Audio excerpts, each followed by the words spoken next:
പ്രിയ സഹോദരങ്ങളെ, നിങ്ങളോട് എനിക്ക് പറയാനുള്ളത്, ഞാൻ ഒരു വേദപണ്ഡിതനല്ല.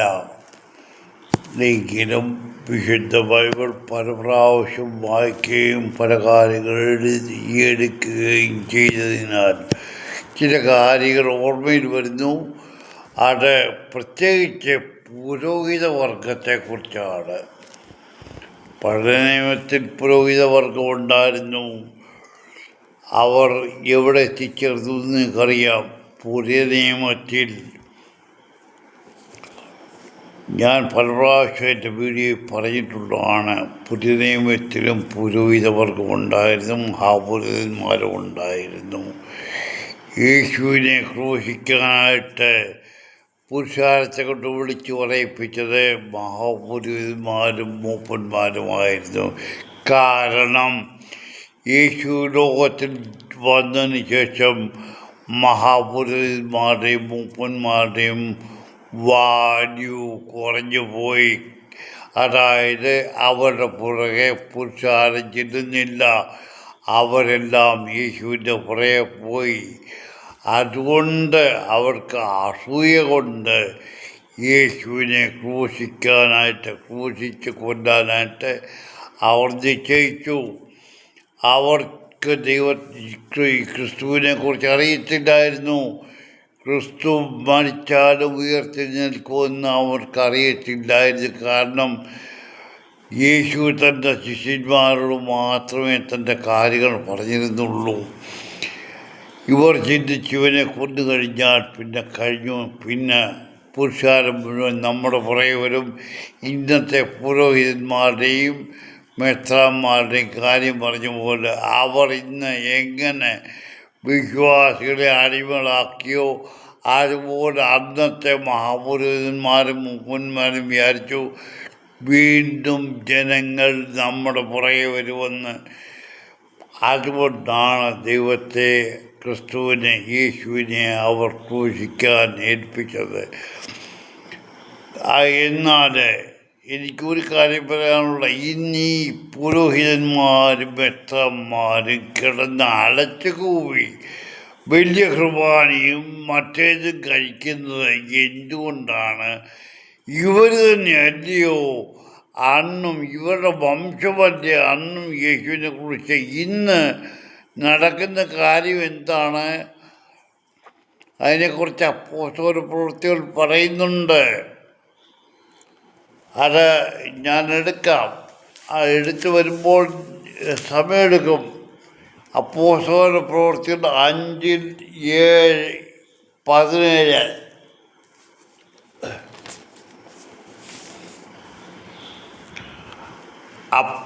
ദൈവത്തിൻ്റെ ദൂതന്മാർ അപ്പോസ്തലന്മാരെ കാരാഗൃഹത്തിൽ നിന്ന് രക്ഷിക്കുന്നു. അപ്പോൾ മഹാപുരോഹിതനും അവൻ്റെ പക്ഷക്കാരായ സാധുക്യര് അസൂയ നിറഞ്ഞവരായി തീർന്നു.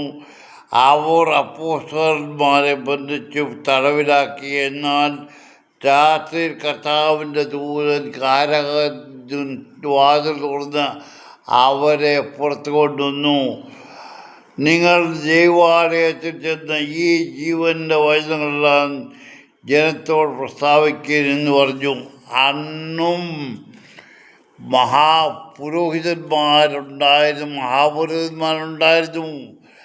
അവരും അന്നും യേശുവിൻ്റെ വചനം കേൾക്കുമ്പോൾ അവർക്ക് കരിയിളകുകയായിരുന്നു.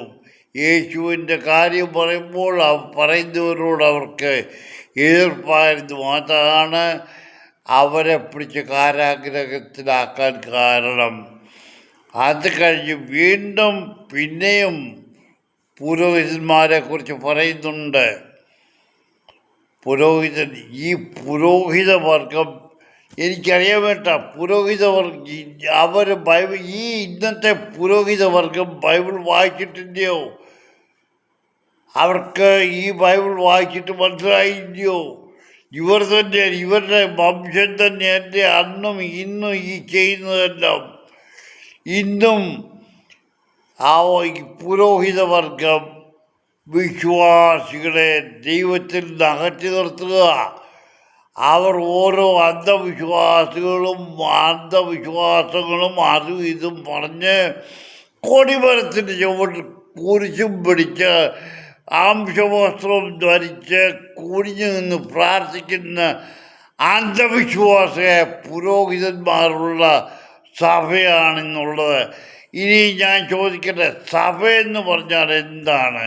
സഭ ആരാണ്? സഭയെന്ന് പറഞ്ഞാൽ പുരോഹിതന്മാരോ മെത്രാന്മാരോ ഉള്ള സംഘടനയല്ല. സഭയെന്ന് പറഞ്ഞാൽ വിശ്വാസികളുടെ കൂട്ടമാണ്. അവർ ഒരുമിച്ച് കൂടിയിരുന്ന് പ്രാർത്ഥിക്കുകയും ദൈവവചനം കേൾക്കുകയും ചെയ്യുന്നതാണ് സഭ. അന്നത്തേത് അപ്പോസ്തലനായ പൗലോസ് പലർക്കും എഴുതിയ ലേഖനത്തിൽ നമ്മൾ കാണുന്നുണ്ട്. അല്ലാതെ ഇന്നത്തെ പോലെ ഈ മെത്രാന്മാരെ കുമ്പ വീർപ്പിച്ച് കണ്ടവാൻ തിന്ന് വീർത്ത് ഗുണം പിടിക്കാനെ കൊണ്ട് ഇവനൊക്കെ പോക്കറ്റും വയറും നിറയ്ക്കുകയാണ്. ഇത് നോക്കിക്കോ, ഈ ഓർത്തഡോക്സ് സഭയെ പോലെ ഇത്ര നശിച്ച ഒരു സഭ ഈ ലോകത്തിലില്ല, കേരളത്തിലല്ല, ഇന്ത്യയിലില്ല. സ്വന്തം സഭയിലെ ഇടവകക്കാർക്ക് എതിരെ കേസ് കൊടുക്കുന്ന ഒരു സഭ ഓർത്തഡോക്സ് സഭയേ ഉള്ളൂ. കത്തോലിക്കലെന്ന് പറഞ്ഞാൽ പറഞ്ഞിട്ട് കാര്യമില്ല. കത്തോലിക്ക സഭയെന്ന് പറഞ്ഞാൽ അവർ വളരെ നിഗൂഢത നിറഞ്ഞ ഒരു സഭയാണ്.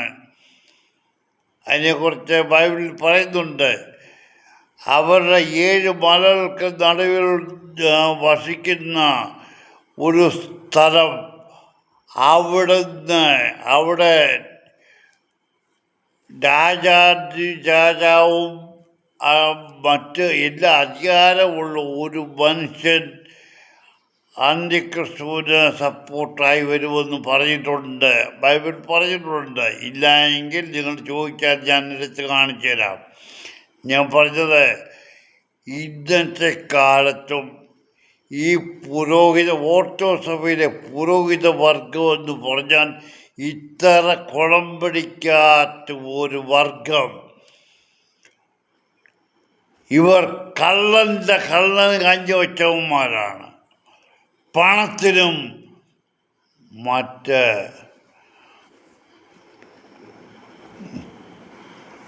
സർവവിധ ആവശ്യങ്ങളെന്ന് പറഞ്ഞാൽ തങ്ങളുടെ ഇഷ്ടം സാധിക്കുന്നതിന് വേണ്ടി ഏത് വഴി വരെയും പോകുന്ന വർഗമാണ് ഓർത്തഡോക്സ് സഭയിലെ പുരോഹിത വർഗം. ഇല്ല എങ്കിൽ ഞാൻ പലരുടെയും പേരെടുത്ത് പറഞ്ഞു തരാം. ഇപ്പോഴത് പറയുന്നില്ല. പക്ഷേ മക്കളെ, പുതിയ നിയമത്തിൽ തന്നെയും ദൈവത്തെ ക്രൂശിക്കാൻ പറഞ്ഞ് നിലവിളി കൂട്ടിച്ച പുരോഹിത വർഗം ഇന്നും അവർ വിശ്വാസികളെ ദൈവത്തിൽ നിന്ന് അകറ്റി നിർത്തി ഓരോരോ പുതിയ ആചാരങ്ങൾ കൊണ്ടുവന്ന് അവർ വിശ്വാസികളെ അടിമകളാക്കുകയാണ്. എന്തുകൊണ്ടാണ് ഞാൻ ചോദിക്കുന്നു? ദൈവത്തിൻ്റെ ജന്മപ്പെരുന്നാളിൻ്റെ ശുശ്രൂഷയുടെ നടുവിൽ കുരുത്തോല കത്തിക്കുന്ന ഒരു പ്രോഗ്രാമുണ്ട്.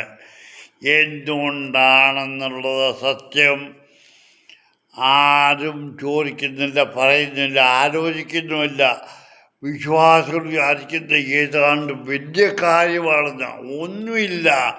കുരുത്തോല ഉപയോഗിച്ചു കഴിഞ്ഞു, അത് കത്തിച്ച് കളയുന്നു, അത്രയേ ഉള്ളൂ. എന്നാൽ അവിടെ സംഭവിക്കുന്നത് എന്തുകൊണ്ട് ജന്മപ്പെരുന്നാളിൻ്റെ ശുശ്രൂഷ നടുവിൽ ഈ കുരുത്തോല കത്തിക്കാൻ പുരോഹിതവർഗം ഇറങ്ങിച്ചിരിക്കുന്ന അഗ്നി ശുശ്രൂഷയോ ഏതൊക്കെ പറഞ്ഞിട്ട് എന്തുകൊണ്ട് അവർ ഇറങ്ങിത്തിരിക്കുന്നു എന്ന് ഞാൻ നിങ്ങളോട് പറഞ്ഞു തരാം. മക്കളെ, യേശുവിൻ്റെ ജന്മപ്പെരുന്നാളെന്ന് പറഞ്ഞാൽ നമുക്ക് ജീവിതത്തിൽ ഉള്ള പ്രധാന കാര്യങ്ങളൊന്നാണ്. അതിൻ്റെ ഇടയിൽ ഇത് നടക്കുന്നത് നമ്മൾ അതിനെക്കുറിച്ച് ചിന്തിക്കുന്നില്ല. ആരും ചിന്തിക്കുന്നില്ല, വിശ്വാസികൾ ചിന്തിക്കത്തില്ല. കാരണം എല്ലാം ആത്മീയമാണ് അവർക്ക്. എന്നാൽ എന്തുകൊണ്ട് പുരോഹിതവർഗം ജനപ്പെരുന്നാളിൻ്റെ നടുവിൽ ഈ കുറിച്ചോല കത്തിക്കൽ ഏർപ്പാട് ഒരുക്കിയിരിക്കുന്നത് ഞാൻ പറഞ്ഞുതരാം. അത് ജനപ്പെരുന്നാളിൻ്റെ ശുശ്രൂഷ കഴിഞ്ഞാൽ നേരം വെളുക്കും. വെളുത്തില്ലെങ്കിൽ തന്നെയും ശുശ്രൂഷ കഴിഞ്ഞാൽ വിശ്വാസികളെല്ലാം അവരുടെ ഭവനത്തിലേക്ക് തിരിച്ചു പോരും. ഈ പുരോഹിതവർഗത്തിൻ്റെ അഗ്നിപൂജ, ഡാൻസ്, പൂജ, അവരുടെ എല്ലാ കർമ്മങ്ങളും കാണാൻ ആൾക്കാരെ കാണത്തില്ല. നിങ്ങൾക്കറിയാമല്ലോ, ഒരു ഡ്രാമ കളിക്കുമ്പോൾ കാണികളില്ലെങ്കിൽ ഡ്രാമ കളിക്കുന്നവർക്ക് തന്നെ ഒരു നീരസമാണ്, അവർക്ക് ഇൻട്രസ്റ്റ് ഇല്ല എന്ന് പറഞ്ഞ പോലെ പുരോഹിതവർഗത്തിൻ്റെ ഈ കുർത്തോല കത്തിക്കുന്നതിൻ്റെ വലിയ ഡ്രാമ കാണാൻ ആളില്ലാതെ പോകുമല്ലോ എന്നുള്ള ചിന്തയിലാണ് ജനപ്പെരുന്നാളിൻ്റെ നടുവിൽ ഇവർ ഈ കുരുത്തോല കത്തിക്കുന്നത് വച്ചിരിക്കുന്നത്. കുരുത്തോല കത്തിക്കുന്നതിന് എന്താ ഇത്ര വലിയ പ്രാധാന്യമുള്ളത്? അതിനെക്കുറിച്ച് ഏതെങ്കിലും ഒരു പുരോഹിതൻ പറഞ്ഞു തരാമോ? ഞാൻ പറഞ്ഞുതരാം. പുത്തഞ്ചാവ് പള്ളിയിൽ കഴിഞ്ഞ 2 വർഷമായിട്ട് ഈ കുർത്തോല ആരെങ്കിലും ഓശാന കഴിഞ്ഞിട്ട് വീട്ടിൽ കുർത്തോല കൊണ്ടുപോവാണെങ്കിൽ പറയും, നിങ്ങൾ നിലത്ത് കൊണ്ടത് താഴെ വെക്കരുത്, പടത്തിൻ്റെ പുറത്ത് വെക്കണം, അലമാരയിൽ സൂക്ഷിക്കണം. ഇവന്മാര് കഴിഞ്ഞ 2 വർഷമായിട്ട് കുർത്തോലകൾ കൊണ്ടുവന്ന് പുത്തഞ്ചാവ് പീലക്ഷിതോ തിരുമേനിയുടെ കവറിലിട്ടിരിക്കുകയായിരുന്നു. അവിടെ കുർത്തോല മാത്രമല്ല, വെളുതിരിക്കാലുകൾ, കസേരകൾ ഈ വർഷം ഞാൻ കണ്ടു. കഴിഞ്ഞ വർഷം അവിടെ തിരുമേനിയുടെ കവറിക്കൽ മടക്കി വച്ചിരുന്ന അതേ കാർപ്പറ്റ് തന്നെയാണ് ഇന്ന് ഈ വർഷം വടക്കേ വരാന്തയിൽ വിരിച്ചിരിക്കുന്നത്. നിങ്ങൾ ഓർത്തോണം, പുത്തഞ്ചാവിൽ പീലക്ഷിത തിരുമേനി എന്ത് ആദരവോടുകൂടി ഇവരെ വിളിച്ചു പറയുന്നു. പക്ഷെങ്കിൽ അവർ ചെയ്യുന്ന തിരുമേനിയുടെ കബറിൽ ചെയ്ത പ്രവൃത്തികൾ എന്താണെന്ന് നിങ്ങൾ കാണണം. ഇവനൊക്കെ അതാണ് ദൈവം പറഞ്ഞ, ഇവർ വാഗൊണ്ട് തന്നെ ഇത് ചെയ്യുന്നു, പക്ഷേ അവരുടെ ഹൃദയവിനിൽ അകന്നിരിക്കുന്നു എന്ന് പറഞ്ഞതുപോലെ പുത്തഞ്ചാവൽ പള്ളിയിൽ 2 പുരോഹിതന്മാർ അടുത്ത സമയത്ത് 3-6 വർഷം ആ പുരോഹിതന്മാർ വന്നതിന് ശേഷം ആ ദേവാലയം നശിച്ചു തുടങ്ങി. ദേവാലയത്തിൽ ഒരു വിശുദ്ധി കൊടുക്കുന്നില്ല. ഈ കള്ളന്മാരുടെ കറുത്ത കുപ്പായം തൂക്കിയിടാനുള്ള സ്ഥലം മദ്ബഹ. ഇപ്പോഴത്തെ പുരോഹിതൻ്റെ കുപ്പായം ഇട്ടേക്കുന്ന ദേവാലയത്തിനകത്തെ മദ്ബഹയിലല്ലെങ്കിലും താഴത്തെ ത്രോണോസിൻ്റെ കൈവരിയിൽ. ഇവൻ്റെയൊക്കെ ബെഡ്റൂമാണോ, അവൻ്റെയൊക്കെ ഡ്രസ്സ് വാങ്ങാനുള്ള സ്ഥലം ആണോ അത്? എനിക്കറിയാൻ വേണ്ടി ചോദിച്ചാൽ ഇവനൊക്കെ അത് ഇട്ടുകൊണ്ട് ഇങ്ങോട്ട് വന്നാൽ പോരാ. ഇവന് അവിടെ ദേവാലയത്തിൻ്റെ അടുത്ത് തന്നെ അവർക്ക് റൂമുണ്ട്, അവർക്ക് സ്പെഷ്യൽ റൂമുണ്ട്. അവർക്ക് അവിടെ വെച്ചേച്ച് അവിടെ നിന്ന് ഇതെടുത്തോണ്ട് വന്നാൽ പോരാ. വിശ്വാസികളല്ല, എന്നെ വിഡ്ഢിയാക്കുകയാണ്. തോമസ് പി നൈനാൻ വട്ടനല്ല എന്ന് ഞാൻ പറയത്തില്ല. അവനല്ല, അതിനു മുമ്പ് ആ പുരോഹിതനാണെങ്കിലും ഇവരാരും എന്നെ ഒന്നും തോൽപ്പിക്കാറില്ല. എന്നെയല്ല നിങ്ങൾ തോൽപ്പിക്കുന്നത്, നിങ്ങൾ ദൈവത്തെ തോൽപ്പിക്കാനാണ് നോക്കുന്നത്. ക്രിസ്തുവിൻ്റെ വാസസ്ഥലമായ ദേവാലയത്തെ അശുദ്ധമാക്കുന്ന നിങ്ങൾ എന്നെ നോക്കി ഒന്നും ചെയ്തിട്ട് കാര്യമില്ല. എന്നെയല്ല നിങ്ങൾ തോൽപ്പിക്കുന്നത്, നിങ്ങൾ ദൈവത്തെയാണ് തോൽപ്പിക്കാൻ നോക്കുന്നത്. നിങ്ങൾ ചിന്തിച്ചോണം, സൃഷ്ടിയുടെ പിതാവ് ദൈവമാണ്. നീയൊക്കെ ഇന്ന് ജീവനോട്ടിരിക്കുന്ന ആ പിതാവിൻ്റെ സംരക്ഷണം കൊണ്ടാണ്. അല്ല എങ്കിൽ പുരോഹിതവർഗം എന്ന ഒരു വർഗം ഇനി ലോകത്തിൽ ഉണ്ടാകത്തില്ലായിരുന്നു. ഇന്നും പുരോഹിത വർഗത്തിന് എന്ത് അധികാരം കൊടുത്തിട്ടുണ്ട് ദൈവം? ബൈബിളിൽ നിന്ന് ഏതെങ്കിലും ഒരു പുരോഹിതനോ മെത്രാനോ പറഞ്ഞു തരട്ടെ, ബൈബിളിൽ ഞങ്ങളെ ഇന്ന കാര്യങ്ങൾ ദൈവം പറഞ്ഞേൽപ്പിച്ചിട്ടുണ്ടെന്ന് ഏതെങ്കിലും പുരോഹിതനോ മെത്രാനോ പറയട്ടെ? പറയത്തില്ല. എവിടെ എടുത്ത് കാണിക്ക്. നിങ്ങളൊക്കെ സ്വയമേ ഓരോന്നേറ്റെടുത്തേച്ച് അതിന് വിശദീകരണം കൂടെ തരും. അത് കാണുമ്പോൾ നിൻ്റെയൊക്കെ തലക്കിട്ട് രണ്ട് തരണമെന്നുള്ള ഉദ്ദേശമാണ് എൻ്റേത്. പക്ഷേ എങ്കിൽ ഞാൻ അതിന് അർഹതപ്പെട്ടവനല്ല.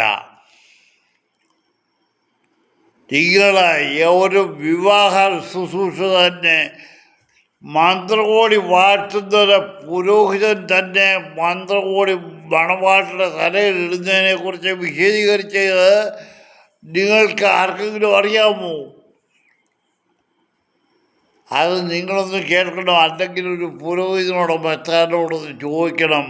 മന്ത്രകോടി വാഴ്ത്തി വെച്ച് അത് പുരോഹിതൻ തന്നെ മണവാട്ടിയുടെ തലയിൽ അണിയിക്കണം. അത് കഴിഞ്ഞിട്ട് ബാക്കി കാര്യം കൂടെ അവർ തന്നെ ചെയ്തോളും. അത്രേ എനിക്ക് പറയാനുള്ളൂ. ജീവിതം ഇത്രയേ ഉള്ളൂ മക്കളെ. ഈ പുരോഹിതവർഗം വിശ്വാസികളെ നശിപ്പിക്കുകയാണ്. അവരെ പ്രത്യേകിച്ച് കത്തോലിക്ക സഭയെ പറഞ്ഞ് കത്തോലിക്ക സഭ അന്ധവിശ്വാസത്തിൻ്റെ പുറത്തെ അന്ധവിശ്വാസം. ഈ അടുത്ത സമയത്തും ഇവരെ കന്യാസ്ത്രീകളെ ഏറ്റവും നല്ലൊരു ഉപകരണമാണ് എന്തിനും. അതായത് എവിടെ നോക്കിയാലും കന്യാസ്ത്രീകൾ മുന്നിലുണ്ട്. ഈ കഴിഞ്ഞ ദിവസവും കന്യാസ്ത്രീയാണ് മുന്നേ വന്നത്. പുരോഹിതൻ ഓസ്തി വാഴ്ത്തുമ്പോൾ ദൈവത്തിൻ്റെ പ്രതിരൂപം കണ്ടു. ഓസ്തിയെടുത്ത് അദ്ദേഹം മറ്റിടത്ത് വെക്കാൻ പോയപ്പോൾ എന്നെ കാണിച്ചു. എനിക്കറിയാൻ വേണ്ടി ചോദിച്ചതാ, ദൈവം ആർക്ക് പ്രത്യക്ഷപ്പെട്ടിട്ടുണ്ട്? ക്രൂശിൽ മരിച്ചെഴുന്നേറ്റ് ഉയർത്തെഴുന്നേറ്റിട്ട് ഇനിയും വരുന്നതിന് മുമ്പായിട്ട് നിങ്ങൾക്ക് ഞാൻ പ്രത്യക്ഷപ്പെടുമെന്ന് പറഞ്ഞിട്ടുണ്ടോ? ഏതെങ്കിലും ഒരു കത്തോലിക്കനോ കത്തോലിക്ക പുരോഹിതനോ മഹാപുരോഹിതനോ പറയാമോ? നിങ്ങളിത് ഓസ്തിയിൽ ദൈവത്തിൻ്റെ രൂപം കണ്ടെങ്കിൽ അത് പുറത്ത് കാണിക്കണം.